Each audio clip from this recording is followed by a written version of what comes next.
Kumbarekuru sakumbare utsukaima. Kumbarekuru sakumbare utsukaima. Queridos amigos, invitados, colegas, vamos a dar inicio a este conversatorio.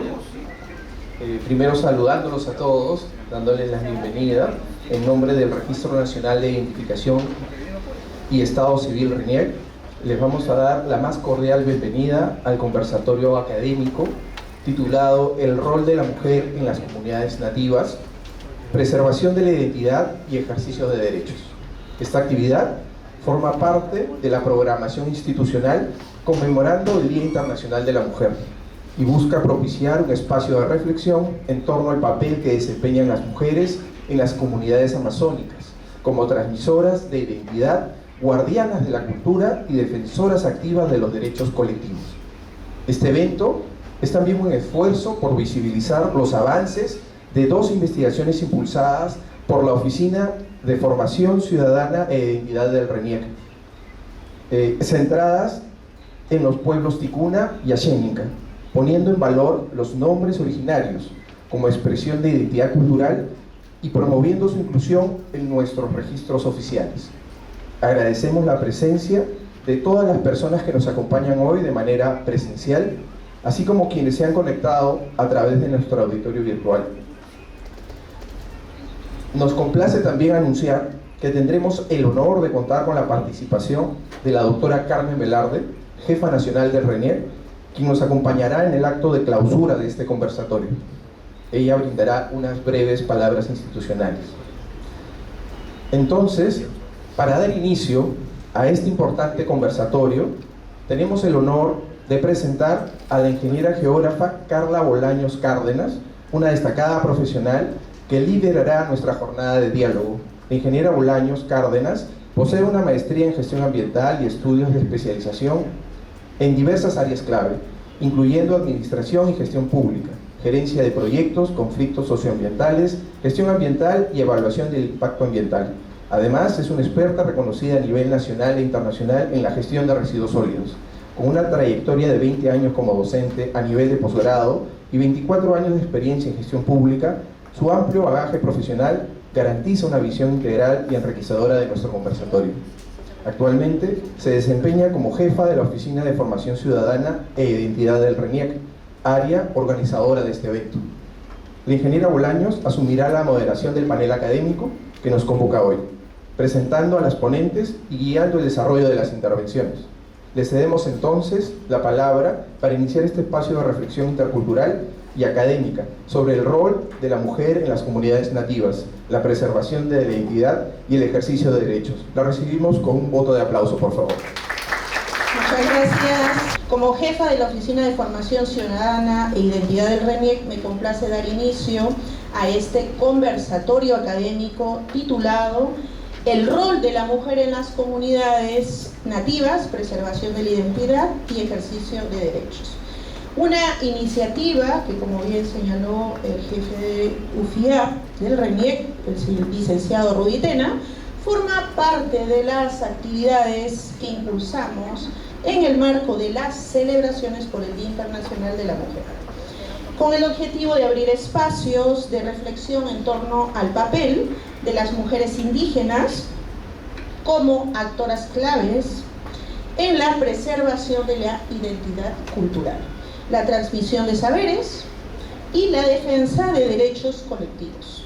Este es el primer evento público de este año 2025 que organiza nuestra oficina y lo hacemos compartiendo los avances de dos importantes investigaciones sobre antroponimia en los pueblos Ticuna y Ashéninka, orientadas a revalorizar los nombres originarios como parte fundamental del derecho a la identidad.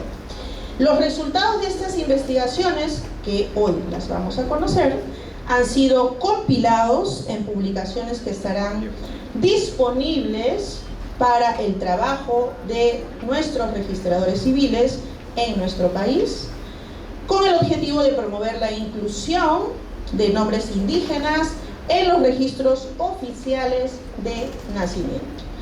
Antes de dar inicio a las exposiciones, me complace presentar a nuestras 3 especialistas que nos acompañan esta mañana, todas con una amplia trayectoria académica, investigativa e institucional.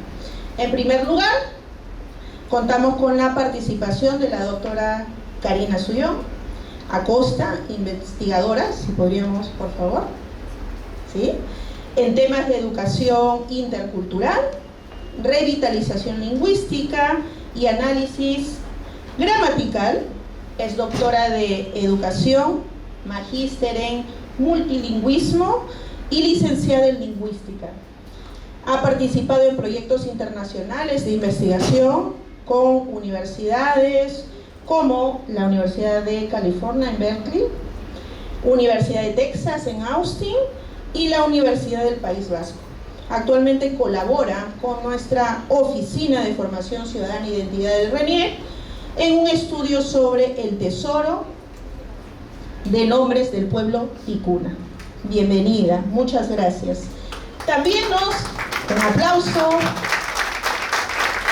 para Karina Sullón Acosta. También nos acompaña la doctora Elsa Vilches Jiménez. Es doctora en Ciencias Sociales con especialización en Antropología, magíster en Lingüística, con amplia experiencia en la investigación de lenguas originarias amazónicas. Ha liderado proyectos de educación intercultural bilingüe, ha dirigido el Instituto de Lingüística Aplicada y ha ejercido la docencia en pre- y posgrado de la Universidad Nacional Mayor de San Marcos y en la Pontificia Universidad Católica del Perú. Actualmente desarrolla un estudio en nuestra institución RENIEC sobre el tesoro de nombres Ashéninka, ¿no? Y finalmente contamos con la participación de la licenciada Rocío Vázquez Melo. Ella es socióloga, máster en política criminal y con estudios de maestría en política social con mención en promoción de la infancia. Tiene más de 15 años de experiencia en la formulación y gestión de proyectos sociales con enfoque de género, interculturalidad y participación comunitaria. Actualmente se desempeña como subdirectora de fortalecimiento de la identidad de la Dirección de Restitución de la Identidad y Apoyo Social, DRIAS, del RENIEC. Agradecemos profundamente la presencia de nuestras 3 participantes, panelistas destacadas, ¿no?, en este espacio, y la disposición para poder compartir sus conocimientos y la experiencia con nosotros. Bienvenida y un aplauso por favor para las 3.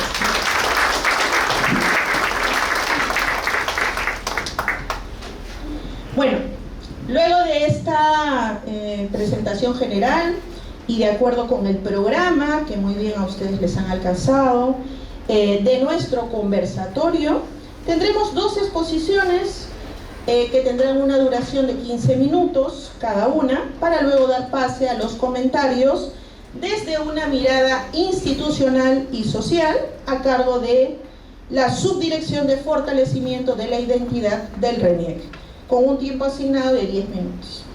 En ese sentido vamos a dar inicio al desarrollo del panel con la intervención de nuestra primera ponente, la doctora Karina Sullón Acosta.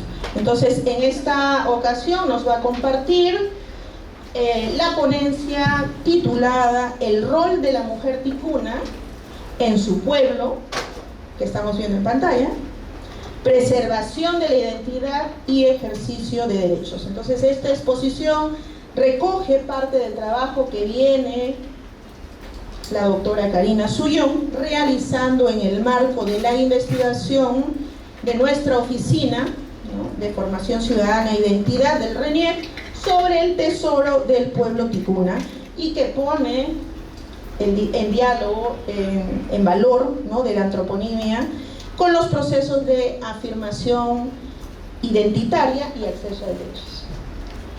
Mae, Pachawe Negun, Pachawe Jagun, Chalca, Mecranarute Paranani. Buenos días, mi nombre es Karina, pero como verán, también me llamo Mecrana, es mi nombre en lengua ticuna. En primer lugar, quiero agradecer al RENIEC por la invitación, por la participación en este evento, por invitarnos a participar como investigadoras y también por ser parte de ahora el equipo que investiga Tesoro de Nombres desde la RENIEC. Efectivamente, el día de hoy voy a exponer acerca del rol de la mujer ticuna en su pueblo, con el permiso de mis hermanos y mis hermanas ticuna, sobre todo de ellas. Vamos a empezar entonces porque es importante ver el tema de preservación de la identidad y el ejercicio de derechos, tal y como se ha mencionado. Para ubicarnos un poquito, como pueden ver el mapa, el pueblo ticuna habita las comunidades que están al margen del río Amazonas en la triple frontera amazónica.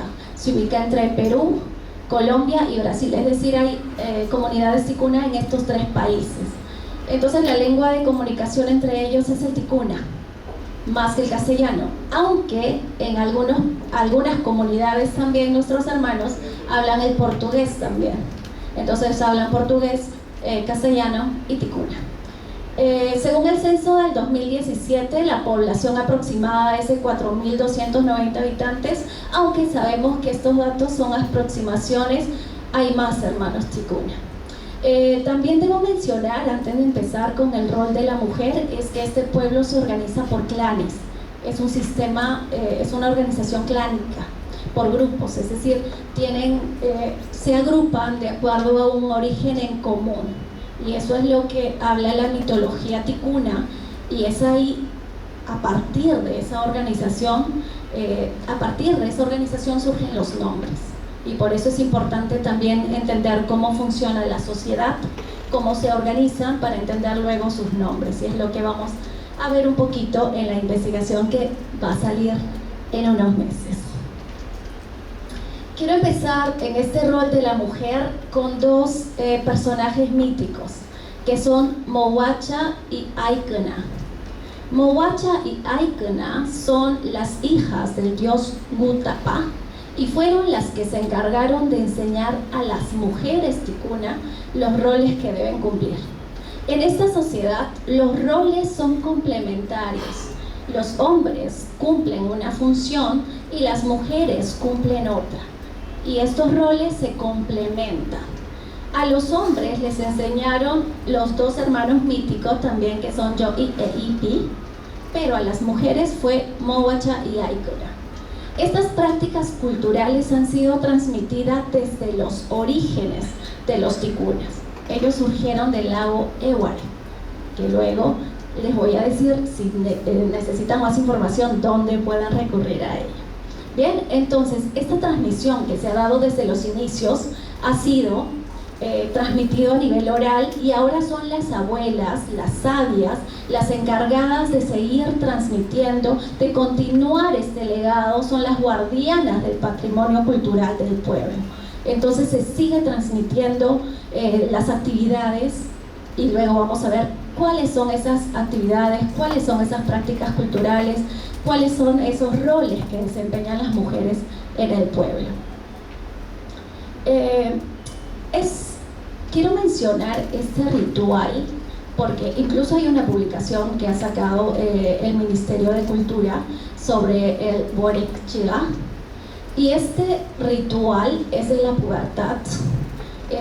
También lo conocen en la zona ticuna como la fiesta de la pelazón, es más conocido allá, más que el ritual de la pubertad, la fiesta de la pelazón. Y es la principal ceremonia de reconocimiento hacia la mujer. Esto se da por la primera menstruación de la mujer. Entonces hay una fiesta muy grande en el pueblo que ocurre justamente porque la mujer va a ser dadora de vida, va a ser la que va a atender a los bebés, va a ser la que va a cuidar a la familia, va a ser la que esté ahí cuidando a los niños. La formación de los ticunas lo realizan las mujeres. Entonces el rol clave que desempeña la mujer a partir de esta primera menstruación se celebra a través de este ritual de la pubertad. es muy significativo para el pueblo. Este rol, durante esta fiesta, se le va aconsejando a la mujer, a la niña que está dejando de ser niña y pasando a la etapa de mujer, ¿no? Se les enseña diferentes aspectos, actividades. Lo primero es que les aconsejan cómo se debe comportar una mujer. Además, les enseñan a también tejer, aunque esto ya viene desde niñas, pero ahí con mucho más énfasis. Entonces, ¿cuál es el rol que desempeña la mujer en el pueblo? Uno, es la transmisora de la cultura y de la lengua. Es el soporte. La lengua cuán importante. Casi el 50% de nuestras lenguas originarias, de las 48 que hablamos en el país, casi el 50% de las lenguas se están perdiendo. Están en peligro de desaparecer. En el caso del ticuna, no. El ticuna es una lengua vital. ¿Y quién es el soporte de ello? La mujer ticuna. Porque está con los niños, les habla a los niños, transmite a los niños. Toda la cultura se desarrolla en lengua ticuna.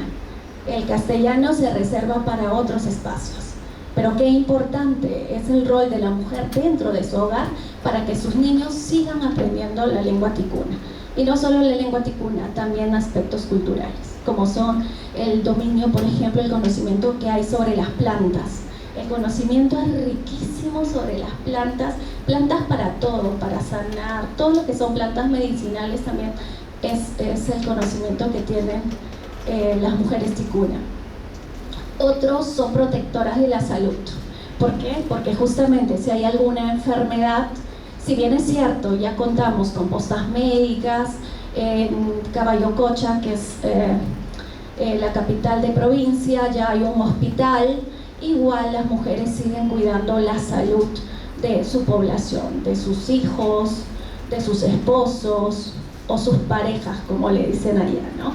Entonces son protectoras de la salud, tienen el conocimiento de estas plantas.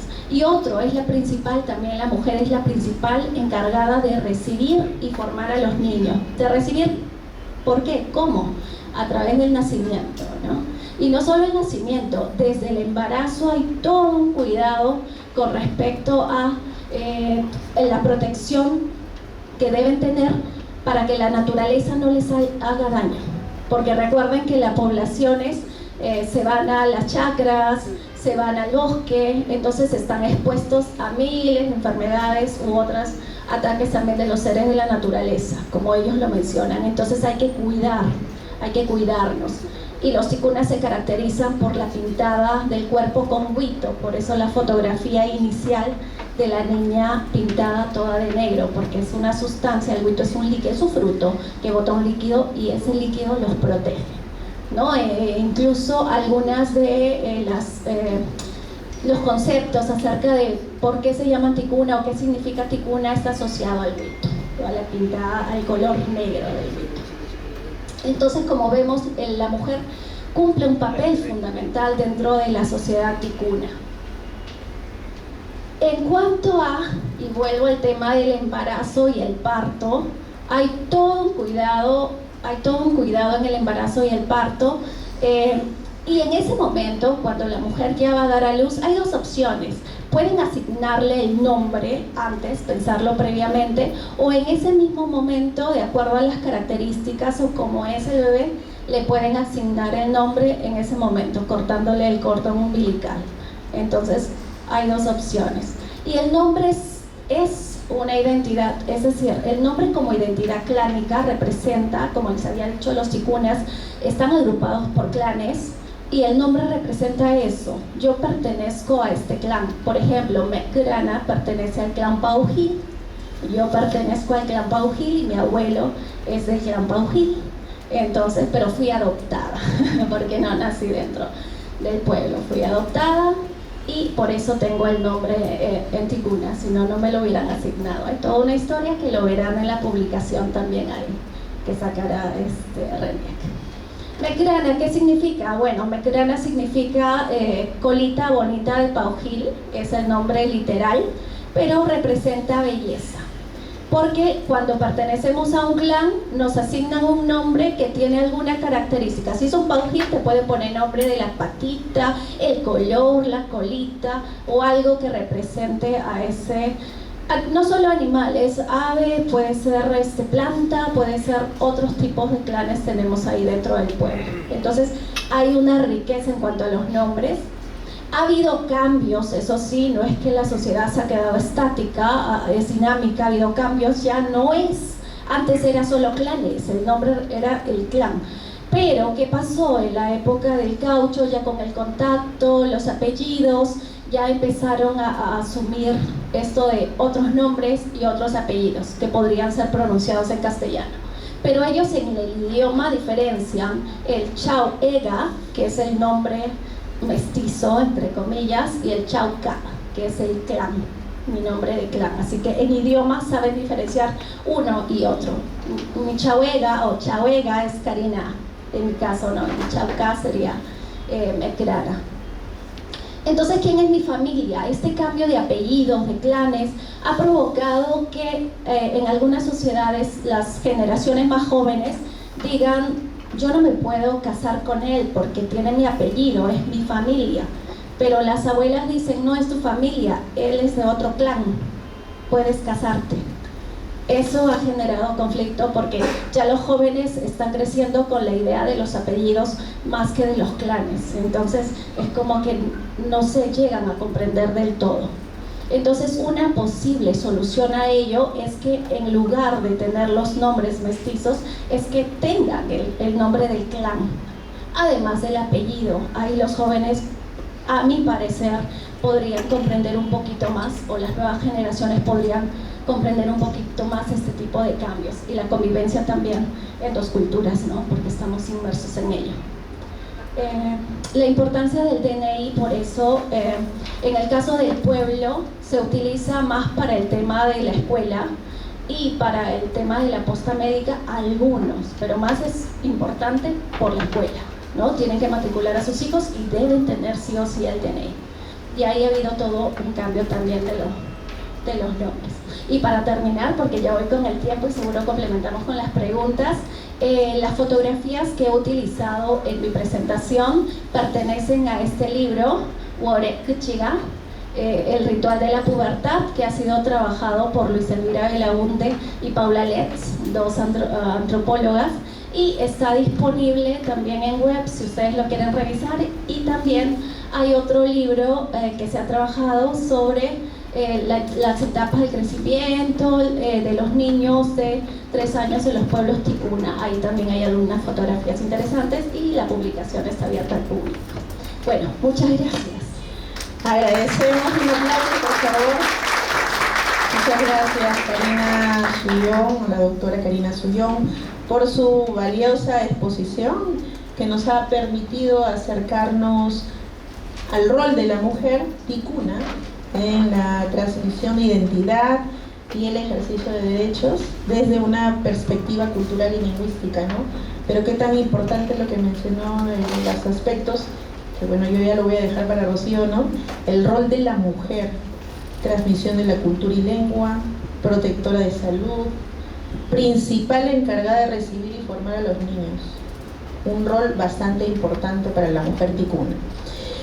A continuación vamos a dar paso a la segunda ponencia de esta mañana, que estará a cargo de la doctora Elsa Vilches Jiménez. Ella es investigadora con amplia trayectoria en el estudio de lenguas originarias amazónicas, y su ponencia, que ya la tenemos en pantalla, lleva por título Antroponimia Ashénica del Gran Pajonal. Y esta ponencia se centra en el análisis de los nombres en el pueblo Ashénica, sus significados, estructuras y vínculos con la memoria colectiva, las tradiciones orales y el derecho a una identidad reconocida. Adelante, doctora Vilches. Voy a presentar ligeramente esto de la antroponimia ashénica del Gran Pajonal. El nombre de pajonal hace referencia a pajonales que sobresalen en las colinas y en las altas lomas.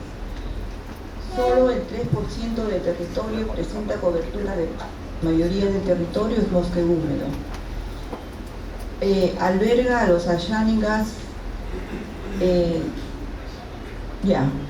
un pueblo indígena reconocido recientemente como diferente al pueblo ayániga.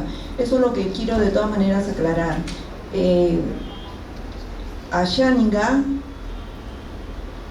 recién ha sido distinguido como distinto por el Ministerio de Cultura de la Ayániga. Entonces es posible que la bibliografía y las variedades, etcétera, estén como que diversas, o ayániga o ayénica.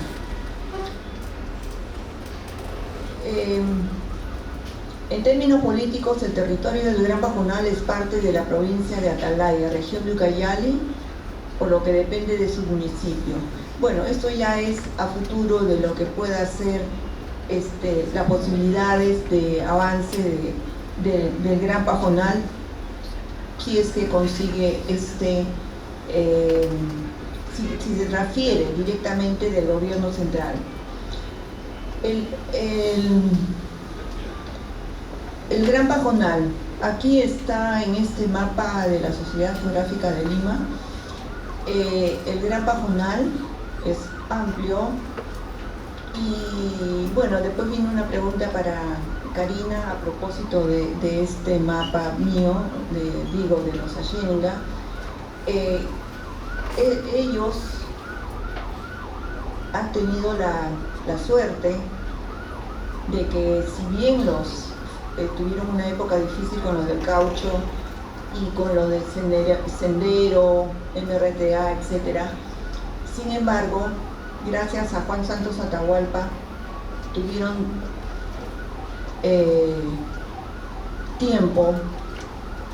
bastante tiempo, liberados de los misioneros, de los colonos, de los españoles.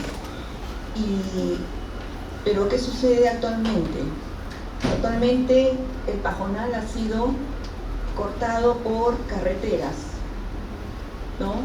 Y eso hace que la ciudad más cercana a todo lo que es la población externa, Teseo Venteni, ya está poblada por colonos, cuando eso inicialmente fue auténticamente ayénica. Entonces, este es el gran reto que tienen ahora los ayénica con respecto a estos cruces de carreteras. Los hablantes saben que los nombres son palabras de la clase sustantivo y que muchas de ellas han sido generadas a partir de emisiones que no son precisamente sustantivos. El significado antroponímico del nombre es una cuestión cultural, es diversa. Yo veo que, por ejemplo, en el ticuna hay mucha riqueza y, como digo, esta diversidad no es igual en todas las diferentes culturas amazónicas. Se presume que los nombres los sugiere el Sheripiari, que es el curandero, o la mujer que ha asistido en el parto. Pueden dar un nombre de un pájaro para varones, nombres de hormigas, cerros, etc. En esta cultura, en la ayénica, hay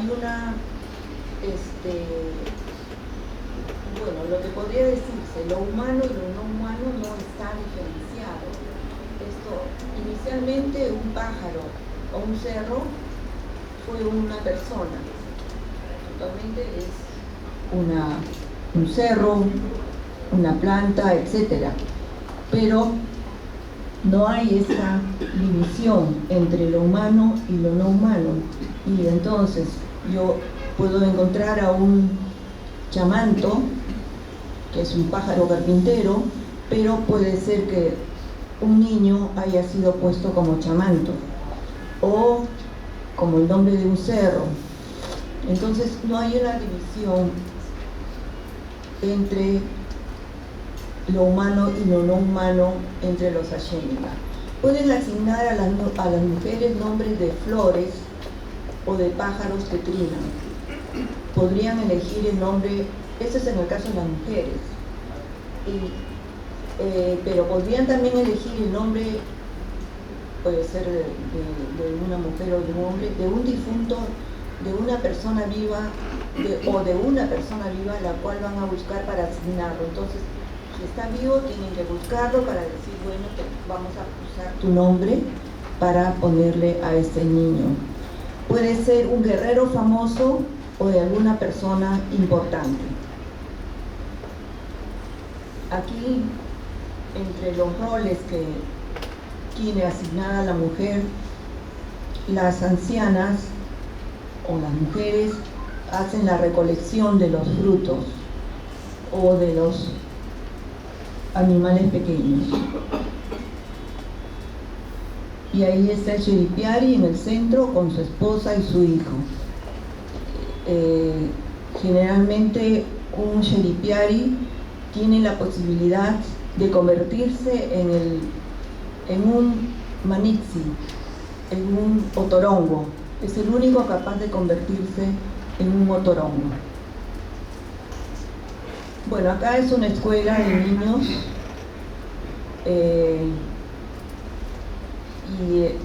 bueno, es toda una problemática también la precariedad en la que se encuentran las escuelas. Y los roles de hombre y de mujer son bien definidos. El hombre va a entallar, cazar, pescar, defender la chacra, defender la familia, sembrar. Sembrar es muy importante. La mujer se ocupa de las tareas de la casa, cuidar a los niños, alimentarlos, cosechar, muy diferente al varón, traer la yuca, preparar el masato, bebida propia de yuca elaborada por la mujer para atender a los visitantes. ¿Por qué sembrar el varón y por qué cosechar la mujer? Porque está relacionado con la función de reproducción que existe para el varón y la mujer. Entonces, el varón va a hacer, por ejemplo, va a hacer transacciones comerciales y hace uso del castellano. La mujer, que salvaguarda la cultura, educa a sus hijos en sus actividades propias. El esposo llevará a su hijo a pescar, cazar o le preparará el instrumento para iniciar su práctica, ¿no? Algo pequeño para que juegue y para que practique la caza, la pesca, etc. Bueno, Pasonki quiere decir gracias, y si tienen alguna pregunta me la hacen. Creo que ahí quedó. Muchas gracias. Un aplauso para la doctora Elsa Jiménez por su exposición, que nos ha permitido comprender la riqueza lingüística y simbólica de la antroponimia y, como ahora lo mencionó, ashánica o ashénica, ¿no? Cualquiera de las dos. Muy bien. Y el papel en la afirmación de la identidad cultural de este pueblo amazónico. Y aquí destacar, ¿no? Lo que mencionó, los nombres lo sugiere el Sheripiari, que es un curandero, ¿no? O, nuevamente, el papel fundamental de la mujer, la mujer que asistió al parto, ¿no? Entonces, nuevamente el rol de la mujer en todos estos aspectos que reconocemos muy bien. Entonces, con ello vamos a dar paso a los comentarios de la licenciada Rocío Vázquez Melo, quien abordará los aportes de ambas investigaciones desde una mirada institucional y social, con énfasis en la situación de las mujeres en los contextos indígenas. Licenciada Vázquez, tiene usted el uso de la palabra por un tiempo de 10 minutos como máximo. Gracias. Sí, está bien, me ajustaré al tiempo, Carla. Muchas gracias por la invitación a este tan interesante evento. Bueno, mi análisis va a tener varias etapas. La primera va a ser recoger algunos elementos que nos han aportado tanto Karina como Elsa con sus brillantes exposiciones, y seguramente cuando culmine la investigación todos tendremos que leerla, es un compromiso por parte mía también. Y las otras entradas que por medio de las cuales aportaré a este importante evento serán a partir de algunos conceptos sociológicos. Soy socióloga, entonces es siempre la entrada que suelo utilizar. Iniciaré por lo macro para ir entrando a lo más específico respecto al rol de las mujeres en las comunidades nativas en general. Bien, en el Perú se reconocen 55 comunidades indígenas, de las cuales 51 están en la Amazonía y 4 están en la zona andina. Bien, en el censo del 2017 se identificó que aproximadamente el 24.9% de personas mayores de 12 años se autoidentifican como procedentes de pueblos originarios o como indígenas. ¿Qué es la autoidentificación? Como todos sabemos, la autoidentificación no es otra cosa más que el cómo nos percibimos. Nos percibimos a partir de algún rasgo cultural de nuestros antepasados o cómo nosotros consideramos que es, en este caso, nuestro origen. Por un lado, como ya nos han mencionado nuestras brillantes ponentes, las mujeres en las comunidades nativas son transmisoras de saberes, de los saberes ancestrales, son transmisoras de las costumbres, es decir, tienen una importante participación en el ámbito privado, en el ámbito de la familia. Sus aportes son enormemente significativos para transmitir la cultura de generación en generación. Por otro lado, en el ámbito público, es verdad que en los últimos años ha habido una participación mucho más activa por parte de las mujeres en liderar en algunos aspectos, ¿no? Sobre todo, no es únicamente, pero sí, sobre todo, se las está reconociendo, se las está empezando a reconocer y a visibilizar como lideresas en temas de protección medioambiental. Sin embargo, creo que este reconocimiento todavía no es el suficiente, ¿no? Todavía esa visibilización de su liderazgo todavía no es el que las mujeres que vienen participando en estos ámbitos es el que se merece, ¿no? Todavía falta un camino por recorrer. Ahora bien, los hombres y las mujeres en nuestro país tienen normativamente los mismos derechos, pero aquí cabe una pregunta: ¿cómo se están ejerciendo esos derechos? Y cabe una segunda pregunta: la estructura social, hablamos en general, ¿no? de lo macro. La estructura social está permitiendo que ese ejercicio de derechos sea en igualdad de condiciones entre hombres y mujeres. Y aquí va un concepto sociológico, digamos que bastante reducido, ¿no? para fines del evento, ¿no? ¿Qué cosa es la estructura social? Son las formas que van adoptando las relaciones sociales, ¿no? Las relaciones interpersonales, sobre todo las relaciones de poder que se ejercen entre un grupo y otro grupo. Eso da pie o conforma la estructura social. Es decir, ¿en qué podemos concluir? Que la estructura social finalmente se va solidificando, se va cimentando en las interacciones que vamos teniendo entre nosotros, sobre todo entre grupos de poder. ¿Y qué es lo que ocurre como consecuencia de esto, ¿no? Va a ocurrir que determinados grupos se van a ver subordinados o se van a ver afectados o se van a ver vulnerados. Y finalmente esto va a impedir una participación activa de determinados grupos en las 3 dimensiones de la vida, ¿no? Y esto nos lleva a la exclusión social, ¿no? A hablar de la exclusión social, ¿no? Las 3 dimensiones de la vida pública son la participación cultural, la participación política y la participación económica.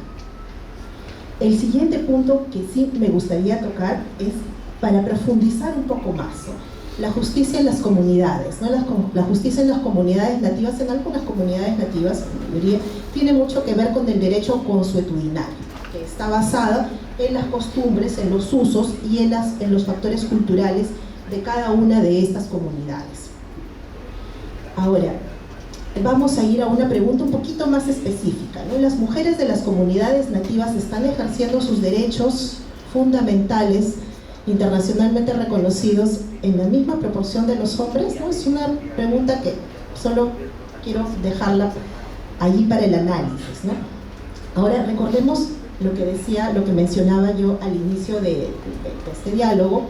Mencionaba una cifra, ¿no? Que el 24.9% de las personas censadas en el 2017 se autoidentifican como procedentes de pueblos indígenas o como indígenas o nativos. De este porcentaje del 24.9%, más o menos está 50-50 la división por género, más o menos.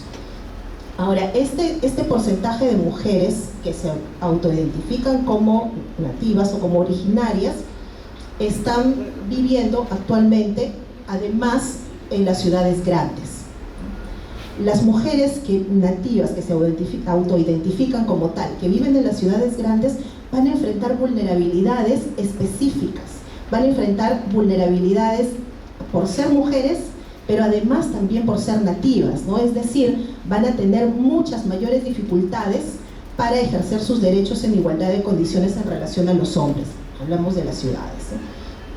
Y si además tienen vulnerabilidades sumadas, ¿no? Es decir, además de ser nativas, además de ser mujeres, además son pobres, o además tienen alguna discapacidad, o pertenecen al colectivo LGTBI, o otra característica, entonces las dificultades para el ejercicio de sus derechos en igualdad de condiciones se va a complejizar aún más.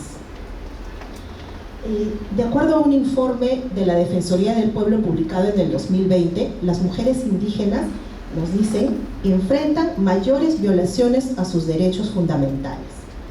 Según el ENDES del 2021, al cruzar la variable etnicidad, violencia psicológica o verbal, se encuentra que el 54.4% de mujeres que se autoidentifican como indígenas han sufrido y han declarado haber sufrido violencia en algún momento de su vida, ¿no? Este tipo de violencia. Mientras que en la variable etnicidad, violencia física o sexual, nos encontramos que las mujeres que se han autoidentificado como nativas o indígenas han sufrido mayores porcentajes de violencia sexual y física en relación a las mujeres que se autoidentifican como mestizas o como blancas. Y la diferencia es, bueno, de varios puntos porcentuales, ¿no? Las mujeres que se autoidentifican de los grupos nativos han sufrido 9.6% de agresiones en relación al otro grupo, ¿no? Ahora, aquí es importante mencionar que estos son datos declarados, porque es el ENDES, ¿no? Es la cifra publicada por el INEI. Es decir, que es bastante probable, es más que seguro, que existan cifras ocultas, ¿no? Que todavía no se están haciendo visibles, y probablemente existan grupos de mujeres que todavía no logran identificar que están siendo víctimas de algún tipo de agresión, sobre todo cuando se trata de agresión psicológica, ¿no? Es la cifra que está aún mucho más oculta en relación a la cifra de agresión sexual o agresión física. Ahora, aquí es importante mencionar, y ya para ir cerrando, que las mujeres indígenas enfrentan grandes desafíos debido a la discriminación estructural que todavía persiste en nuestro país. Y esto coloca en alto riesgo de vulneración de sus derechos fundamentales, tanto en las ciudades como en sus propias comunidades, ¿no? Y sí coincido en que hay que buscar preservar las costumbres y que no se pierda esa riqueza de las comunidades nativas respecto a las prácticas cotidianas. Sin embargo, sí es importante mirar aquellas cuestiones que pudieran estar afectando a determinados grupos de personas, ¿no? En este caso, si es que determinadas cuestiones pudieran estar afectando y vulnerando los derechos de las mujeres. Bueno, hasta ahí mi participación para dar paso a la segunda ronda.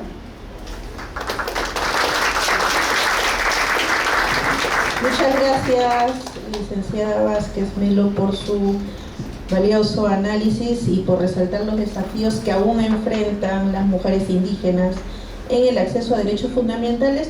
Y lo último que señalaste, ¿no? Tanto en las ciudades como en sus propias comunidades, no solamente es en las ciudades.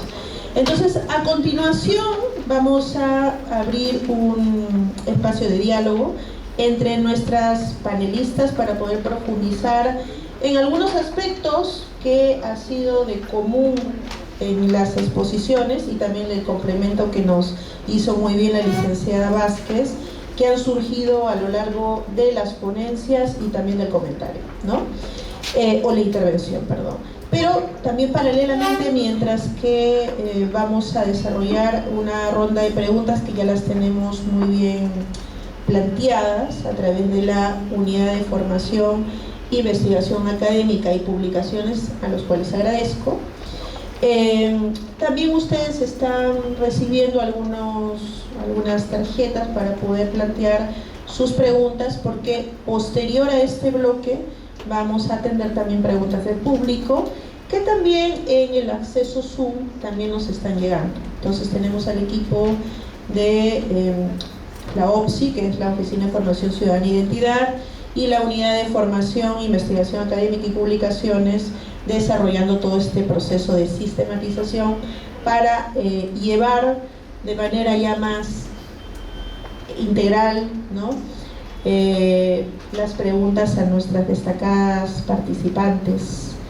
Entonces, lo que vamos a buscar un poco es la conexión de las experiencias tanto de los pueblos ticuna y ashénica, ¿no? Voy a utilizar ese nombre, ashénica o ashánica, igual, con la ashénica, ¿no? Ashénica.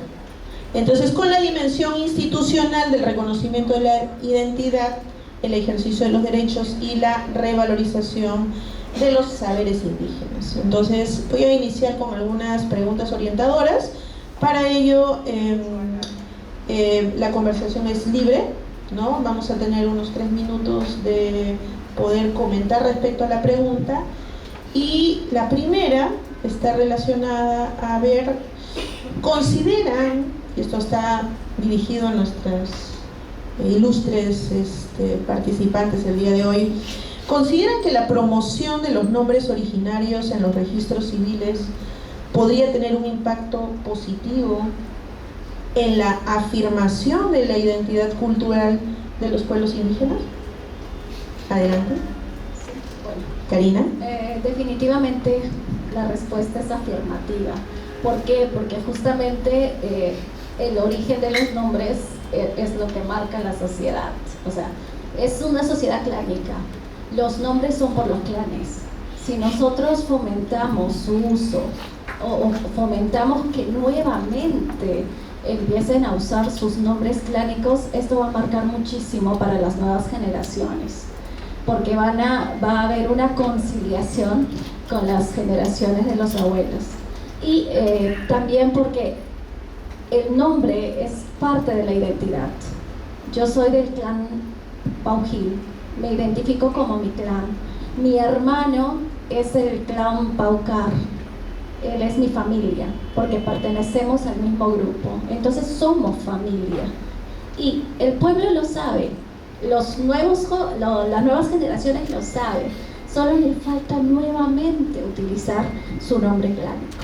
Y definitivamente eso reafirma la identidad, por supuesto. Además de que siguen utilizando la lengua, con esto muchísimo más. Indudablemente, como señala Karina, para el ticuna, es importante la promoción de los nombres de los ashénica.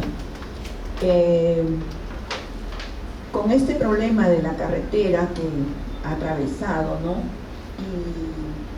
Y imagínense que cuando muchos años anteriores, yo fui a Puerto Maldonado, a Madre de Dios, y de ahí para buscar a los Machillenga, pues era imposible, porque todos eran caminos y chozas un poquito altas, pero la cosa es que ahí había depredado y había cambiado la petrolera, igual que los Caquinte. Entonces, en este caso, eso es lo que dificulta.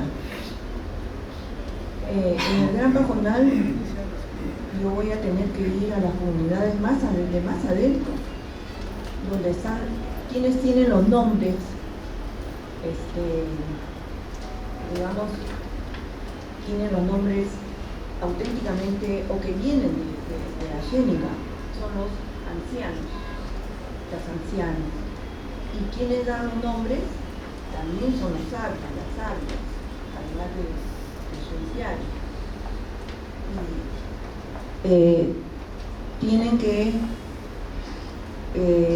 Tiene que seguirse con esta promoción de los nombres para preservar y para que ellos se sientan más orgullosos, ¿no? Porque de por sí los pajonalinos son reconocidos porque son muy bravos, muy guerreros, pero también son muy defensores de su cultura, de sus valores culturales.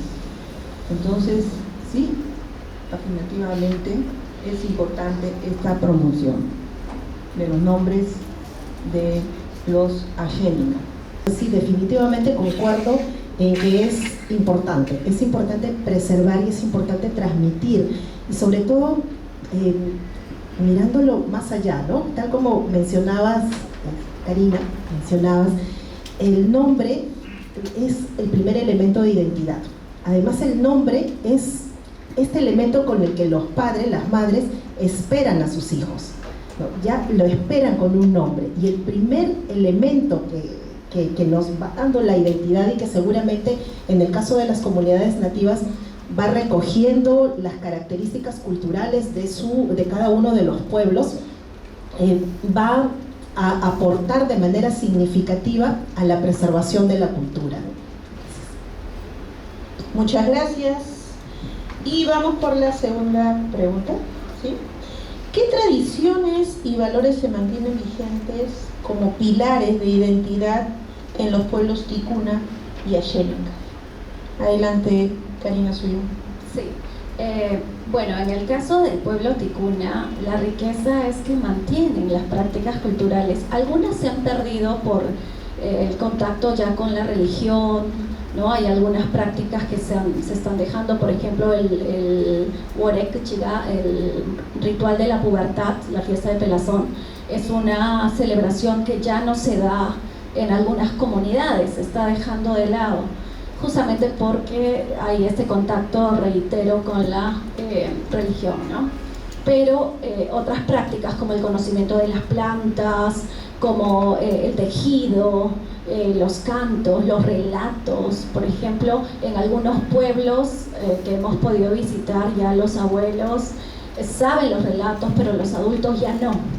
O algunas prácticas se están dejando de lado, pero en el caso del pueblo ticuna, el rol de la mujer ha sido fundamental para que esto se mantenga todavía muy vivo. Entonces hay prácticas culturales, hay conocimientos, saberes que se mantienen, ¿no? Y sobre todo el idioma, que es lo más importante también para un pueblo, porque forma parte de su identidad. Algunos pueblos ya no están hablando las nuevas generaciones, pero en el caso de los ticuna no pasa.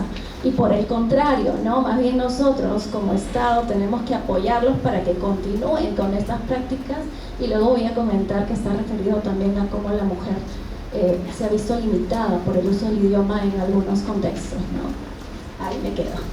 Muchas gracias, doctora Suyón. Adelante, doctora Vilches. Sí, bueno, yo podría decir que ellos, los Axénica, continúan con sus tradiciones y prácticas culturales vivas. Lo que sucede es que con esa intromisión de los colonos, de los foráneos, de la carretera, ellos se tienen que adentrar en el bosque, y ahí hacen sus tradiciones. Porque en Omenteño, por ejemplo, que como digo era completamente Axénica, ahora es de colonos. Entonces ahí no podrían hacer su tradición. Entonces tienen que irse al monte o a las comunidades más adentro, y lo más importante, ¿cómo pueden ellos tener sus prácticas o sus ritos si es que no tienen el territorio que para ellos es el territorio? Ellos reclaman. O sea, la laguna para nosotros es una laguna nada más, un cerro es un cerro, pero para ellos no, es algo vivo. Entonces, claro que siguen manteniendo sus tradiciones, pero tienen obstáculos. Y seguramente que yo voy a encontrar que en las comunidades más alejadas los niños sí hablan la lengua xénega completamente, y también los mayores, ¿no? Entonces eso también hace la diferencia de la situación de esto, de la carretera, de lo que es el territorio y la intromisión de sus lugares. Gracias. Muchas gracias, doctora Vilches. Adelante, Rocío Vázquez. Gracias. Bien, de lo mencionado por Karina y por Elsa, creo que podemos concluir en que las prácticas culturales se van conservando o no también en función de las características de cada pueblo. Hay pueblos que pueden ser un poco más resistentes a perder esas prácticas y van tratando de conservarlas, ¿no? Mientras que pueden haber pueblos que los van perdiendo, digamos, no facilidad, sino con mayor rapidez, porque como bien has mencionado, Karina, las sociedades son dinámicas y los cambios culturales son en la mayoría de casos inevitables, ¿no? Vamos evolucionando, vamos cambiando, ¿no? No necesariamente la evolución es para bien, no necesariamente es para mal, ¿no? Pero vamos cambiando. Así también las sociedades urbanas han ido cambiando a lo largo de las décadas, pero por el contacto frecuente que tenemos entre nosotros, esos cambios se hacen mucho más rápidos, ¿no?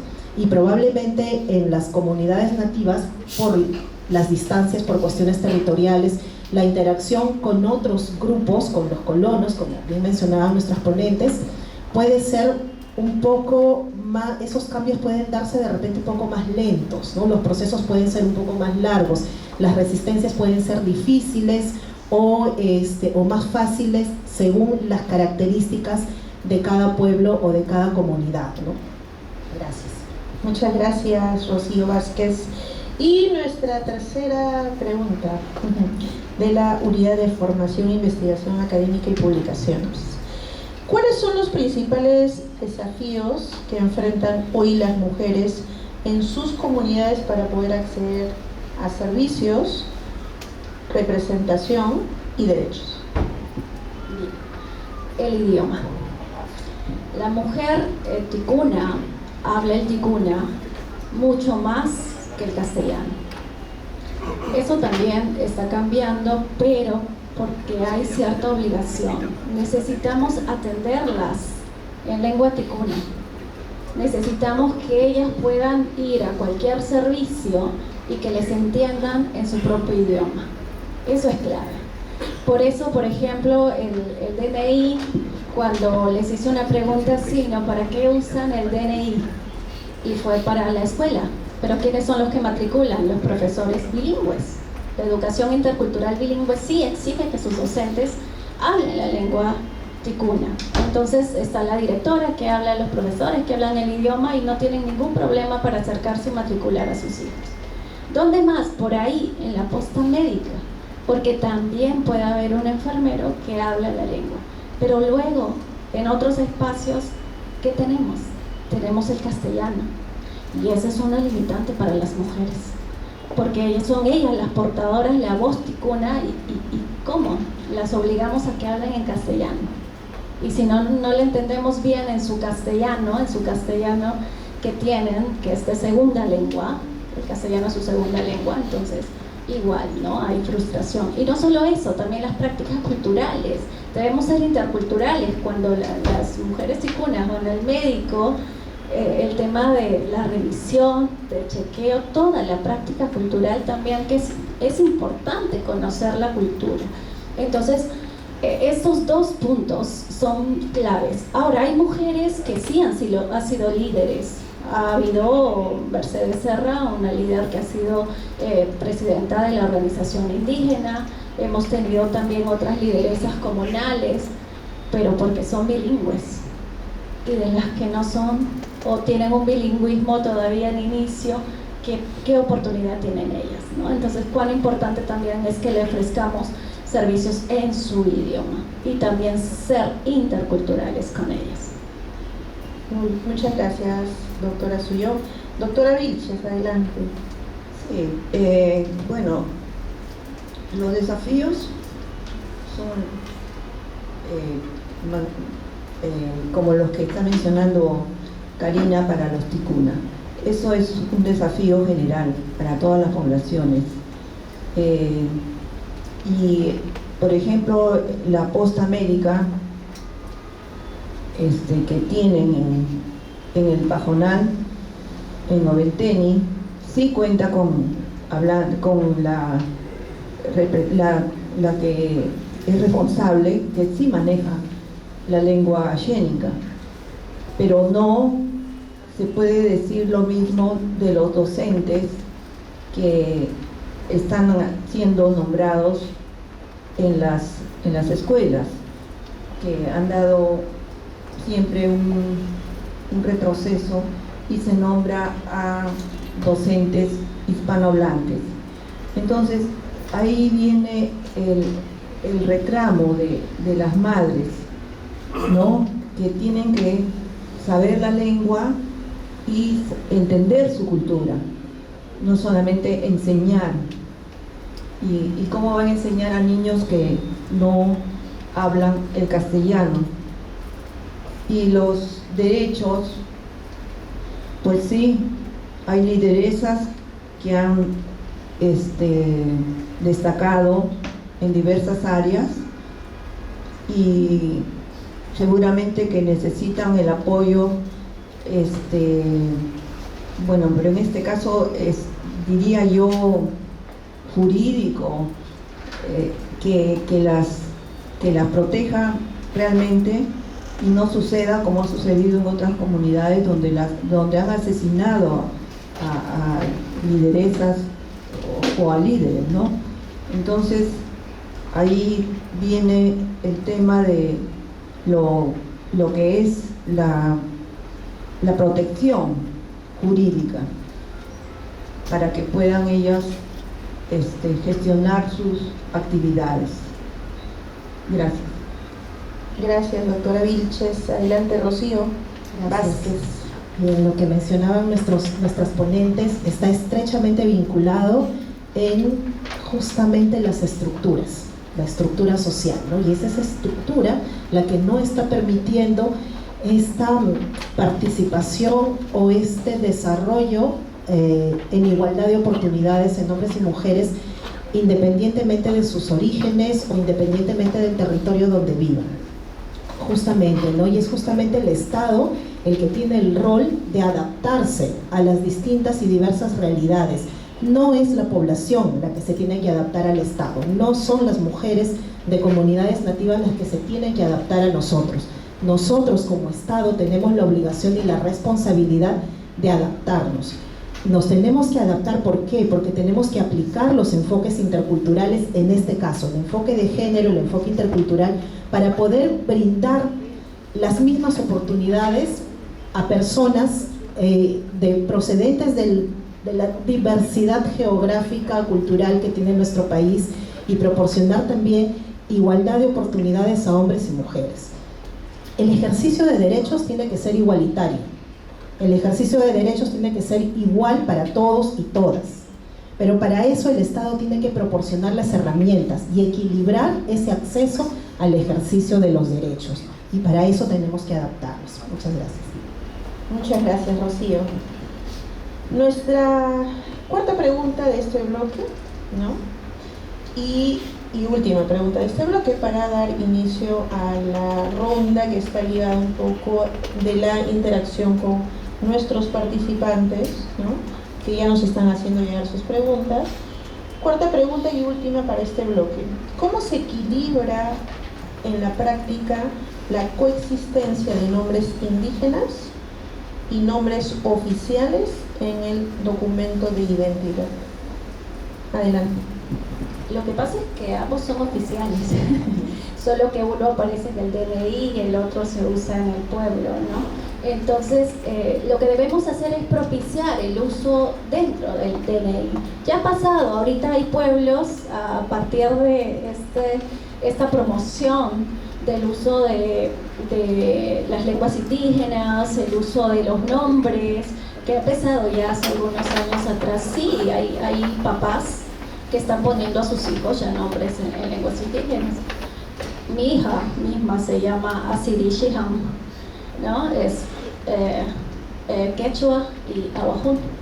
Entonces, es importante, lo están haciendo, necesitamos promoverlo más, incluir estos nombres en el DNI. El tema de las equivalencias es clave, pero si bien es cierto, porque las lenguas indígenas tienen algunas grafías, letras que no hay en el sistema computacional, tiene un nombre, ¿no? En el sistema informático, ¿no? No hay, se promovió el uso de equivalencias, pero si bien es cierto, es interesante esta solución inmediata, pero a largo plazo tenemos que ya proyectarnos como Estado a tener, ¿no?, las letras de las lenguas indígenas también al sistema. Sé que es todo un proceso, ya la Presidencia y Consejo de Ministros en determinada época ha estado en investigación y viendo de qué forma se puede apoyar. Hace algunos años atrás se trató este tema, pero no debería dejarse.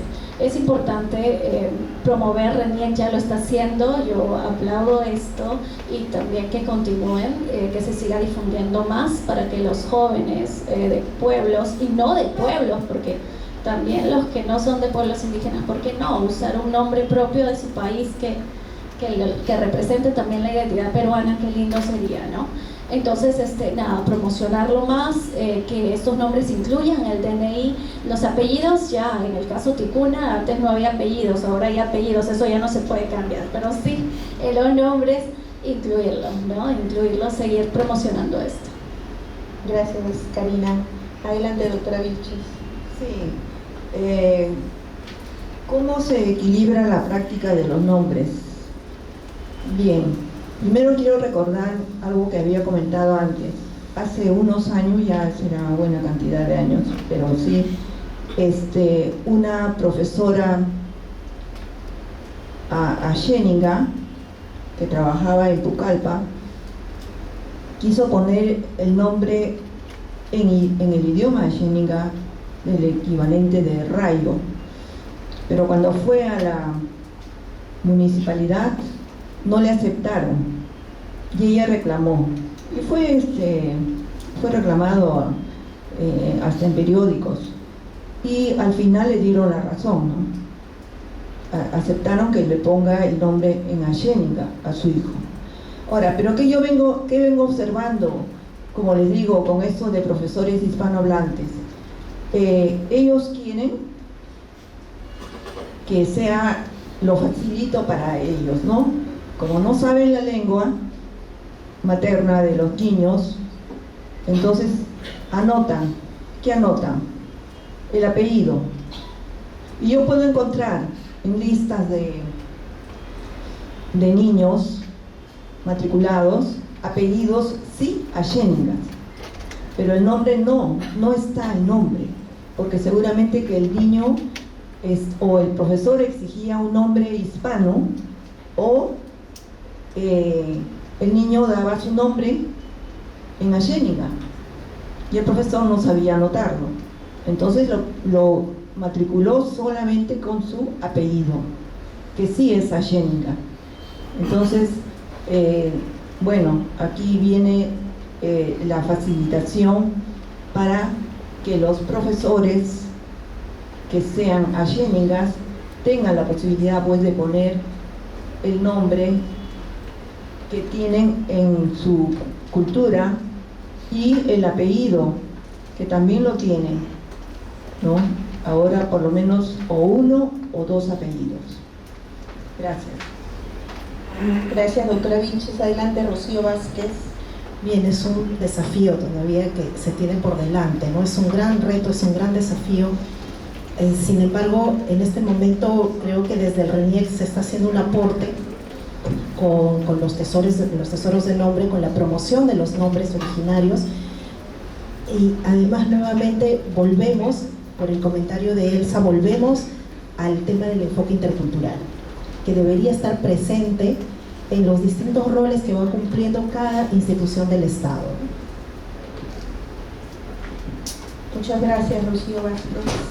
Y un aplauso, por favor, a este bloque. Estamos cerrando el bloque de la ronda de diálogo entre nuestras destacadas invitadas y también la licenciada Rocío Vázquez, quien es nuestra subdirectora de fortalecimiento de la identidad de la Dirección de Restitución de la Identidad y Apoyo Social. Ahora entramos al bloque de interacción con el público y para eso ya todo el equipo de la Oficina de Formación Ciudadana y Identidad, de la Unidad de Formación, Investigación Académica y Publicaciones, me han alcanzado algunas preguntas que vamos a poder trasladar y dar lectura. Permítanme un ratito que me voy a acomodar aquí. Ya, perfecto. Entonces, y para lo cual lo que vamos a hacer es dar lectura a algunas preguntas. Ustedes se pueden sentir libres de poder contestar dependiendo de sus especialidades, ¿no? Me avisa para el tema del micrófono, nos avisamos ahí y cada una va a poder tener unos 2-3 minutos, ¿no?, para poder atender alguna de las preguntas de nuestro público, que ha demostrado mucho interés en sus presentaciones y también en la participación de Rocío Vázquez. Entonces, lanzo la primera pregunta y ustedes libremente pueden hacer las interacciones, ¿sí? Primera pregunta: ¿cómo se puede promover y concientizar los derechos de las mujeres indígenas como las ticuna sin imponer valores occidentales y respetando su cultura y tradición? Vuelvo a repetir: ¿cómo se puede promover y concientizar, estoy tratando de leer, los derechos de las mujeres indígenas como las ticuna sin imponer valores occidentales y respetando su cultura y tradición o tradiciones? Adelante. Sí, en el caso de las mujeres ticunas, ya ellas son bien firmes con respecto a su identidad. O sea, saben quiénes son, conocen su idioma, saben que tienen que transmitir. A sus hijos los curan. Si no están hablando, los curan para que hablen, utilizan las plantas, utilizan algunos rituales, es decir, ya. Ellos mantienen su cultura, son unas mujeres a quienes admiro muchísimo. Lo que hay es que hay cierto quiebre a veces con la cultura occidental, ¿no? Este choque que hay con algunas prácticas de afuera que ingresan. Por eso la educación intercultural bilingüe es importantísimo, que los maestros sean del pueblo, hablen la lengua, porque ahí es donde los estudiantes también aprenden, uno, a ser bilingües en la escuela. Aprenden la lengua indígena, aprenden el castellano, aprenden también de otras prácticas culturales en la escuela, por eso la escuela es fundamental, y los pueblos indígenas por eso defienden tanto su educación intercultural bilingüe, ¿no? Entonces, porque a través de ello, como van teniendo el contacto con las otras culturas, ser interculturales, pero más bien a nosotros tendrían que darnos las capacitaciones para ver si es que vamos a ir a la zona, vamos a atender en la zona ticuna, qué es lo mínimo que debemos conocer de su cultura, qué es lo mínimo, tener ahí un traductor intérprete o tener a alguien que hable el idioma para que transmita, ¿no? Si nosotros somos del Estado y vamos a ir a las comunidades indígenas, lo mínimo es eso, conocer las prácticas culturales de adentro para que no haya choques, ¿no? Ellos saben quiénes son, saben su identidad, saben sobre su idioma. La educación intercultural bilingüe es clave para eso, pero los de afuera somos los que tenemos que conocer más, ¿no? Muchas gracias. Libremente, si alguno quisiera participar, si no, doy pase a la segunda pregunta. ¿Sí? Ok. Voy a cambiar porque son muchas preguntas de ticuna. Muchas preguntas a Karina. ¡Uy! Sí. A ver, se está trabajando sobre las violaciones a los derechos de las mujeres en la Amazonía. Se está trabajando sobre las violaciones a los derechos de las mujeres en la Amazonía. ¿De los derechos? Sí.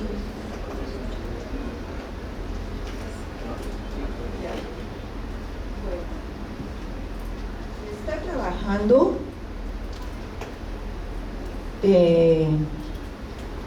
creo que ha disminuido últimamente, pero se estuvo trabajando sobre las violaciones de los derechos de las mujeres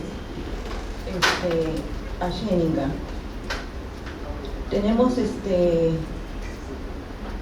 la central organización, la organización central es AIDC, que tiene un área de la mujer, y esa área se supone que coordina con las áreas locales, y se estuvo trabajando,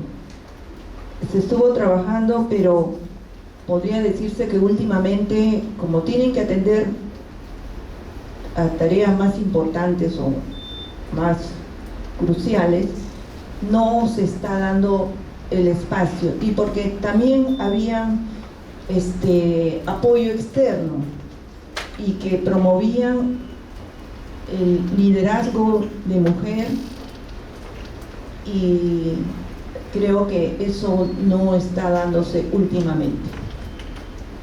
Muchas gracias, doctora Vilches. ¿Alguien que quiera libremente comentar? ¿Rocío? Sí, solamente hacer un comentario. Creo que la pregunta es bastante compleja, porque involucra distintos aspectos estructurales, culturales, aspectos normativos. Hay muchas aristas para el análisis para responder esta pregunta, y creo que vale la pena comentar con ustedes una experiencia que tuve durante el proceso de una investigación en la que participé hace ya algunos años. Producto de esta investigación, o como parte de esta investigación, que era para un organismo de fuera, se construyó algunos instrumentos de recojo de información. Uno de los instrumentos de recojo de información era una entrevista a profundidad.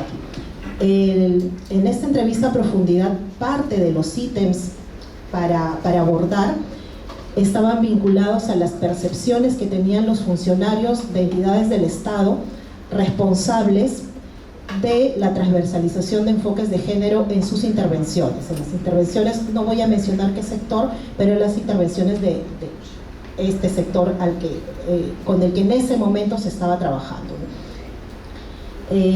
Parte de la entrevista, las preguntas eran las mismas, ¿no?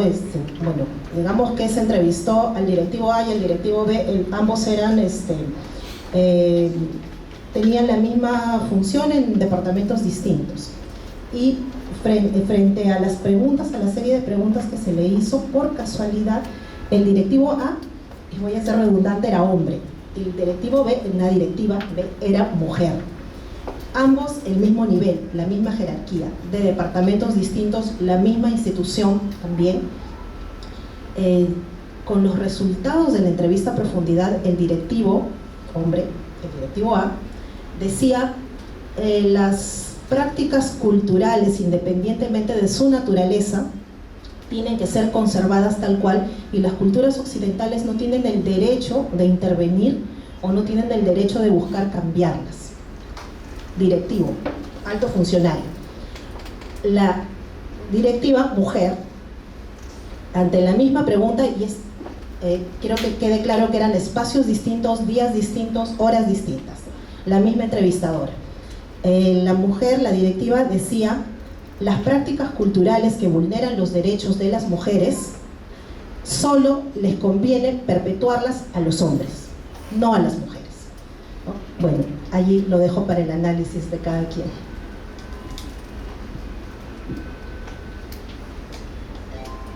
Muchas gracias, Rocío. Y vienen preguntas ya muy puntuales. Voy a direccionarlas un poco y luego hacemos hay una pregunta así más macro, ¿no? ¿Cuál es la percepción que tienen los ticuna sobre el DNI? Bueno, como había comentado, el DNI sí es importante para el tema de la escuela, ¿no?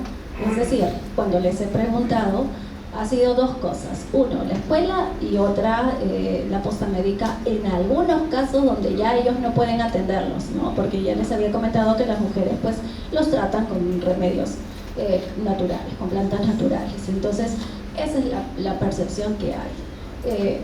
¿Por qué no otros servicios? Porque hay otros servicios donde puedes utilizar, ¿no? Y con tu DNI y todo lo demás, pero no. Y como les había comentado, está asociado también a quiénes son los que matriculan a los hijos, quiénes son los que llevan a la posta médica, quiénes son los que están todo el tiempo con los niños, son las mujeres. Entonces, si no les damos oportunidad a que estos servicios se ofrezcan también en su lengua indígena, pues las estamos limitando también. Y eso va de la mano también con eso, ¿no? Con el uso del DNI en otros espacios. Y bueno, por ahí también que se usa el DNI para viajar, por ejemplo, si quieren ir a Iquitos, y no, bueno, por ahí también, pero eso es lo básico. Muchas gracias. Para la doctora Vilches, ¿han cambiado las tradiciones de poner nombres a los miembros de la comunidad Ashénica debido a la influencia de la sociedad moderna o la globalización?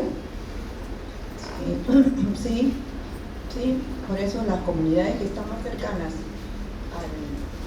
a los colonos, al mercado, etcétera, se ven obligados a no usar sus nombres y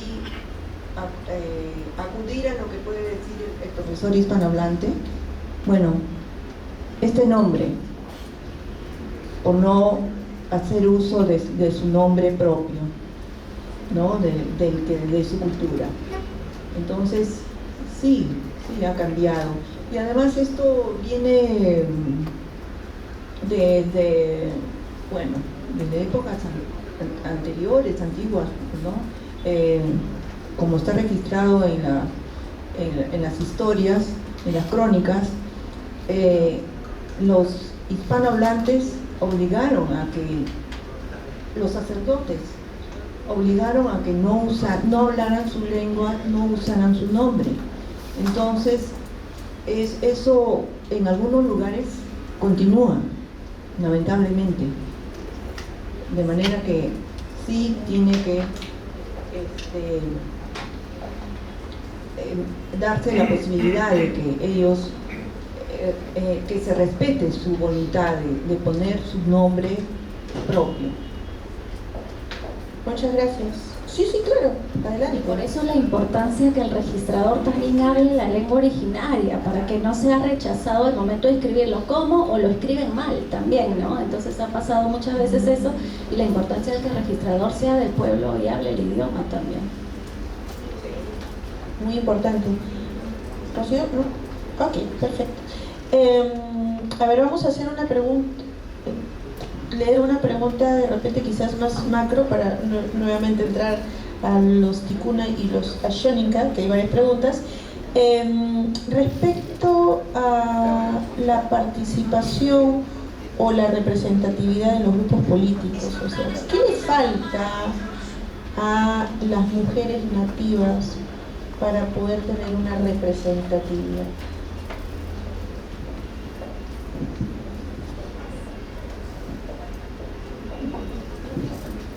No les falta nada. La cosa es arriesgarse, ¿no? Que ellas quieran hacerlo y se sientan seguras de hacerlo. Como les dije, hay líderes, mujeres en los pueblos, cada vez hay más. Eso también nos está llamando la atención, que cada vez hay más. Por ejemplo, presidentas de organizaciones indígenas, tenemos presidentas de protección del ambiente, como mencionó la profesora Elsa. O sea, cada vez hay más, pero también tenemos que darles sus espacios, ¿no? Es decir, permitírselos. Y ya saben, una mujer además tiene hijos, tiene esposo, tiene que cuidar a la familia, tiene un rol importantísimo en su sociedad, y además de ello cumplir un rol fuera de, así como nosotras, ¿no? Que somos mamás y somos trabajadoras y somos investigadoras, pero ¿cómo haces para balancear todo, ¿no? Por ejemplo, hay muchas mujeres que han querido asistir a los talleres que organiza, por ejemplo, el Ministerio de Educación, y han querido participar en estos eventos y sus esposos les han dicho: no, vas a viajar sola a Lima, vas a estar ahí, y los hijos, ¿quién los cuida? O ha pasado mujeres que sí han salido desafortunadamente a algunos eventos y ha pasado cosas que no deberían pasar, ¿no? Entonces, ¿cómo? ¿Con qué confianza salen las mujeres? ¿Qué garantías les damos a las mujeres indígenas que quieren salir de sus comunidades también para hacer algo fuera de su hogar o sea, de su localidad, ¿no? Entonces también nosotros debemos brindarles ciertas garantías y también oportunidades, ¿no? Como a cualquier mujer, creo que en el Perú. Muy bien, muchas gracias. Adelante. Sí, la participación, ellas mismas la aceptan y la ejercen, sea como líderes de mujeres, porque así ha habido, ¿no? Ha habido, por ejemplo, la OGP, que es la líder, la organización mayor de los Asheninga, pero luego se formó la organización de mujeres y igualmente han hecho las mujeres la líder por ejemplo, de la escuela, que tiene que ver, porque hay quien tiene que poner cierto control a los que no vienen con la lengua y la cultura. Entonces, luego vienen los reclamos y quienes canalizan eso son las mujeres. Entonces, sí hay participación de las mujeres como líderes, y creo que eso se seguirá dando, si es que, como digo, no hay una protección jurídica con respecto a la participación de la mujer. Eso es importante. Muchas gracias, doctora Vilches. Adelante, por favor, Rocío. Solo para complementar lo antes expresado, efectivamente hay capacidad por parte de las mujeres, hay voluntad también, pero nuevamente volvemos a los factores estructurales. Nuevamente no se dan las condiciones en la estructura para facilitar y permitir el que las mujeres indígenas puedan participar en los espacios públicos de una manera más activa y a nivel macro, porque probablemente lo pueden hacer ahora con mayor visibilidad, no la suficiente, pero sí mayor visibilidad y protagonismo en sus comunidades o en los espacios cercanos.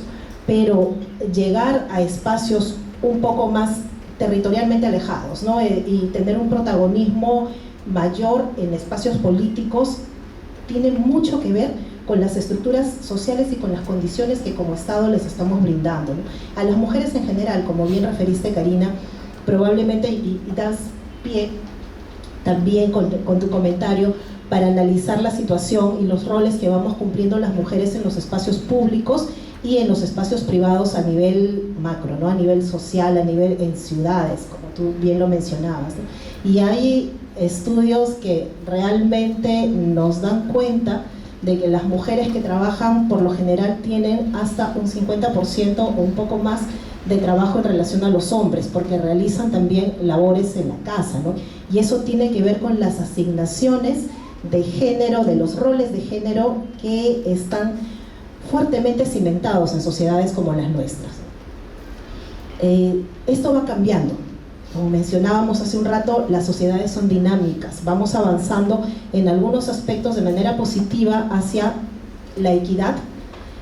Sin embargo, todavía vemos hechos sumamente violentos, Karina no lo han querido mencionar tal cual, pero sí, se dan todavía, y todos lo sabemos, hechos violentos en contra de las mujeres, ¿no? Y si son mujeres indígenas, afrontan, como decíamos al inicio de la exposición, afrontan mayores dificultades. Y si son mujeres indígenas que tienen otra característica, de repente de pobreza, de repente pertenecen al grupo LGTBI, los riesgos y las vulnerabilidades se van agudizando. Esto nos da cuenta de que todavía tenemos un largo camino por recorrer. Se ha avanzado mucho en aspectos normativos en general, ¿no?, sobre la participación de las mujeres o el ejercicio en igualdad de oportunidades entre hombres y mujeres. Se ha avanzado mucho en aspectos normativos. Legalmente todos tenemos los mismos derechos. Sin embargo, ¿cómo se están ejerciendo esos derechos? ¿Cómo ejercen sus derechos las mujeres de las ciudades y cómo ejercen sus derechos las mujeres de las comunidades, ¿no?, o cómo ejercen sus derechos los hombres? ¿El micrófono? El micrófono. Lo que puede decirse es que se está cambiando, pero lo que no se ha analizado es qué da la familia. La familia tradicionalmente apuntaba a que el varón no haga nada en la casa. Entonces, la mujer era la que sabía, tenía obligación, estaba obligada a hacer. Entonces, eso ha cambiado, pero ha cambiado por el reclamo de la mujer. O sea, si ahora se casan una pareja, bueno, le dices, tú vas a hacer lo mismo que yo, o sea, en la casa. Antes no, pero todavía existen estas familias, que acá en Lima, por lo menos que yo veo, el varón no se mete nada con la casa. Inclusive yo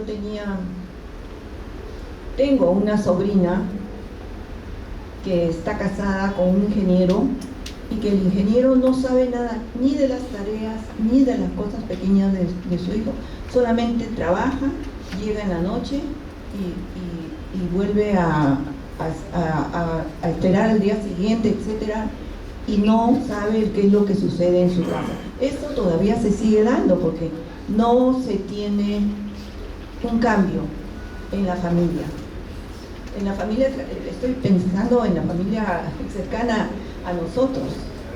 En cambio, en la familia ayéniga sí se da el apoyo a la mujer y eso debe continuar en todas partes. Muy bien, muchas gracias. Un aplauso por favor para nuestra panelista y con ello estamos cerrando todo este proceso de interacción con nuestros participantes y entramos a el último bloque, que sería la parte final de reflexiones y el inicio del proceso de la clausura de este conversatorio. Invitamos a cada una de nuestros panelistas a poder compartir una reflexión final de cierre, recogiendo obviamente los mensajes centrales que desean dejar en este conversatorio, para lo cual tienen solamente 1 minuto por persona. 1 minuto. O 2 minutos, ya, 2 minutos. 2 minutos. Bueno, lo primordial es que efectivamente, como hemos podido notar, la mujer indígena cumple un rol fundamental y, como lo mencionó la profesora Elsa, de complementariedad con el rol que tienen los hombres. En algunos casos hay mujeres que son líderes, que tienen toda la capacidad, pero hay condiciones que no les permiten, ¿no? Ellas quieren, pero hay condiciones que las están limitando. Entonces, sí podríamos apoyar, por supuesto, como Estado podemos apoyar. Entonces, ¿de qué forma? Eso es lo que hay que ver, cada uno desde su rol, ¿no? Cada uno cumple acá un rol y desde ahí cómo podemos apoyar a las mujeres y a las comunidades en general. El otro aspecto es que el nombre es fundamental, el nombre es identidad. Entonces, el nombre en la misma lengua indígena es clave para seguir fomentando ese afianzamiento de identidad y que lo llamen así en la escuela y en todas partes y donde vayan. Por eso sensibilizar también a la población nacional, en que si escuchan un nombre que es diferente, no haya eso de sorpresa, ¿no? Ellos lo conocen en su pueblo, pero si salen ¿no? Si vienen a Lima, o si viajan a otra parte, o si tienen contacto o necesidad de registrarlo en su nombre para los títulos, por ejemplo, ¿no? Que la sensibilización también, no solo a ellos que usen su idioma, que usen su nombre en lengua indígena, sino también los de afuera.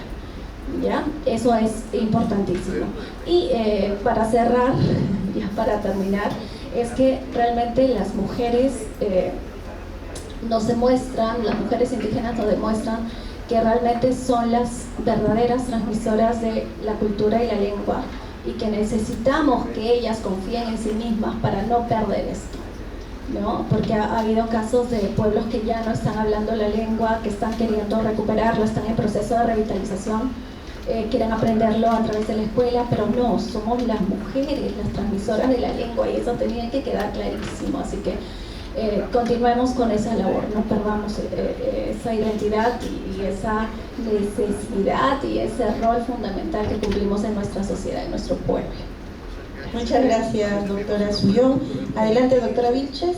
Bien, yo creo que el trabajo del RENIEC tiene que continuar, pero a escala mayor, y hacerse conocer, porque miren, yo tengo la experiencia con el Ministerio de Educación, hemos apoyado en diccionarios, pero las publicaciones se quedan en los estantes, en los depósitos, y no hay quien los distribuya.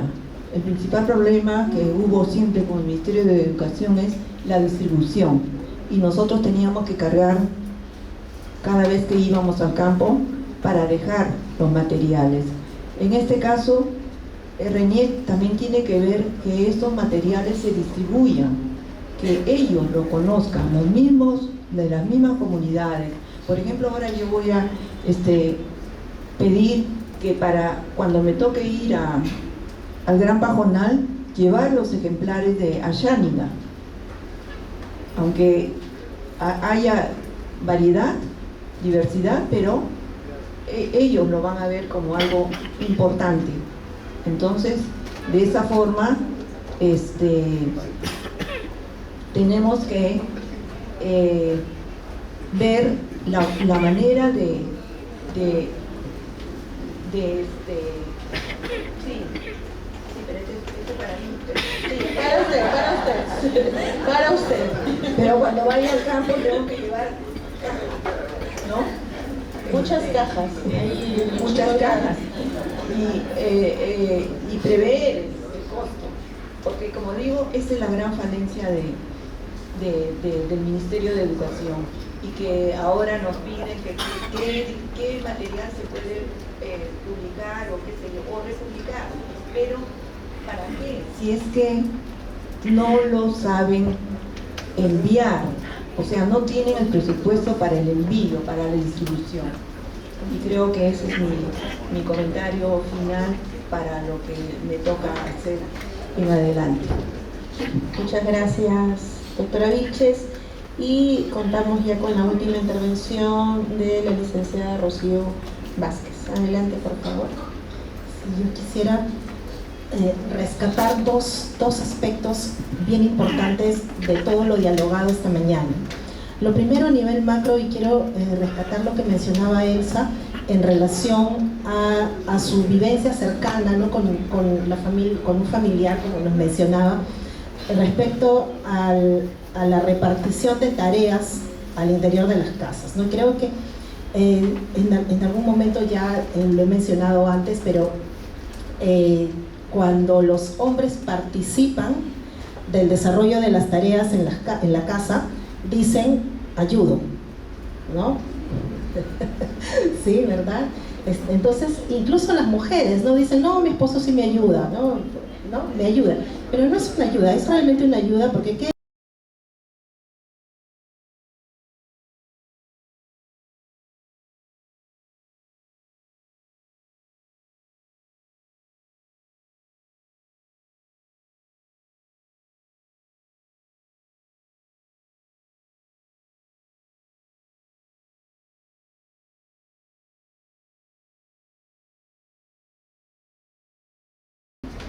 tampoco están ayudando, ¿no?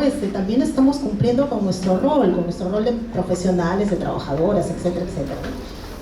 Ahora, sí es importante mirar el ejercicio de los derechos de los hombres y de las mujeres para llegar a la igualdad, pero a partir de la construcción de nuevas masculinidades, ¿no? Y eso podría ser tal vez objeto de sí, de otro conversatorio, ¿sí? Porque es bastante extenso conversar sobre la construcción de las nuevas masculinidades, ¿no? Y más allá, o mirándolo también desde el enfoque de género, obviamente, pero hay que profundizar en esas reconstrucciones. Y ese era uno de los aspectos que quería mencionar. Y el otro aspecto, quiero retomar el comentario que les hice hace un momento cuando les hablaba de esta investigación en la que participé hace algunos años, y creo que no lo mencioné, y espero que sí lo haya mencionado, pero si no fue así, ahora lo menciono.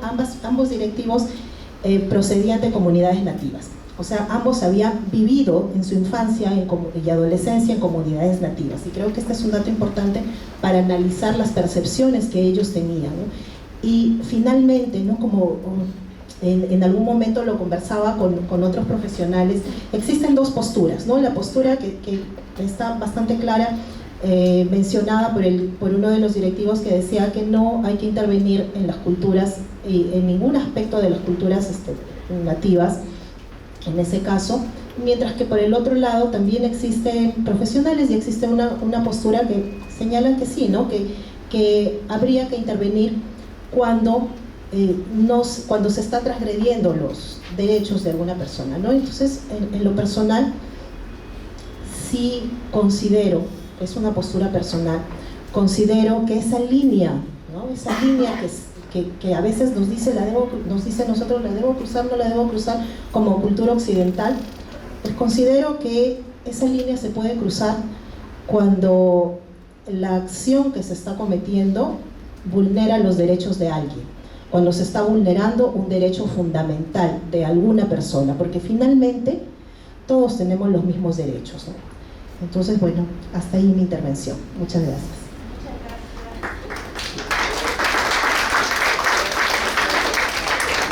Muchas gracias, Rocío Vázquez. Y bueno, llegamos a la parte ya final. Agradecemos profundamente a nuestras invitadas por su generosidad al compartir su conocimiento, su experiencia, su compromiso con la visibilización del rol de la mujer indígena en la preservación de la identidad y el ejercicio pleno de sus derechos. Entonces, este conversatorio ha sido el primer espacio público de este ejercicio 2025, organizado por la Oficina de Formación Ciudadana e Identidad del RENIEC, y nos deja muchos aprendizajes, también nos deja muchas tareas. Una de ellas es hacer nuestras cajas embaladas rumbo a nuestros pueblos, ¿no? Y que debemos seguir construyendo con un enfoque intercultural de género, como lo mencionó Rocío, y también de derechos. Entonces, para clausurar formalmente esta jornada de capacitación, que no va a quedar aquí nada más, este es el inicio de muchas de las acciones que nosotros queremos visibilizar. Como lo dijo muy bien la doctora Vilches, pues hay cosas a veces que en los procesos de investigación se quedan en un libro, en una biblioteca. Lo que queremos en el marco de estas actividades de conversatorio es llevar el conocimiento también al tránsito de todos esos aspectos que todos debemos conocer, pero de repente en un lenguaje mucho más fácil, que lo podamos entender a todo nivel. Entonces, eso es lo que estamos construyendo desde RENIEC, y para lo cual ahora sí doy pase a nuestro licenciado Rudy Tena, quien es jefe de la Unidad de Formación, Investigación Académica y Publicaciones, quien estará a cargo de la parte final de este conversatorio. Agradezco, y un aplauso por favor a nuestras invitadas.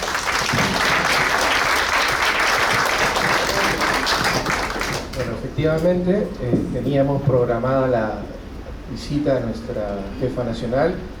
Me acaban de comunicar, lamentablemente, un imponderable propio de la agenda de la Jefatura Nacional. No va a poder asistir. Sin embargo, para clausurar formalmente esta jornada, también tenemos el honor de contar la presencia de la doctora Eliana Bardales. Ella es asesora de la Jefatura Nacional de RENIEC, quien brindará unas palabras institucionales en representación de la máxima autoridad de la institución. La recibimos con un fuerte aplauso, por favor. Buenos días a todos. Primero agradecer a este panel tan distinguido, la doctora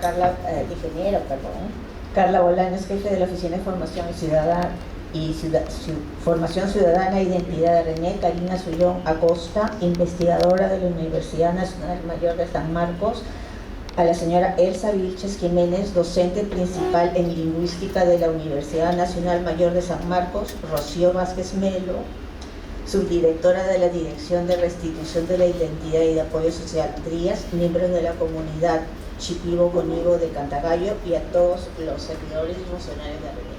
Primero que nada, bueno, agradecer por este evento que realza el valor de la mujer nativa, y por nosotros tenemos como RENIEC tenemos un compromiso constante con la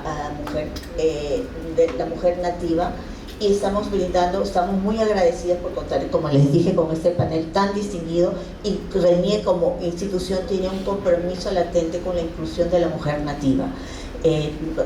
Como RENIEC tenemos, como le digo, el primer compromiso lo damos a través de que contamos con actas con el idioma nativo. Contamos con un acta que si no me equivoco, trabajamos con 28 o 29 lenguas nativas, y que es el primer compromiso que ahora, inclusive con el acta ficha, podemos salir a la madre con el acta y el DNI para que esté totalmente identificada la madre con el niño que está dando a luz. Esto nos permite que el niño que sale, digamos, el centro de salud, sale ya con abierto derecho a todos los servicios que nos da el Estado, y sale totalmente identificado, que le abre las puertas a todos los servicios que tiene derecho como ciudadano, totalmente identificado. Es un compromiso que trabaja permanentemente RENIEC como institución y que brinda todos los derechos. Y efectivamente nosotros trabajamos y estamos con un compromiso permanente a la mujer, y es un reconocimiento total a la mujer muchas veces olvidada como perteneciente a la comunidad nativa. Y este foro, agradecemos que OFSI haya abierto estos foros de reconocimiento y que brinde espacios de este tipo para poder trabajar en forma conjunta con las instituciones, y que, digamos, trabajemos y que reconoce la labor de la comunidad nativa. Un reconocimiento especial nuevamente, y que trabajemos en forma conjunta siempre. Doy por clausurado este evento y agradezco nuevamente a OFSI por brindar espacios de esta naturaleza. Muy agradecido con todos.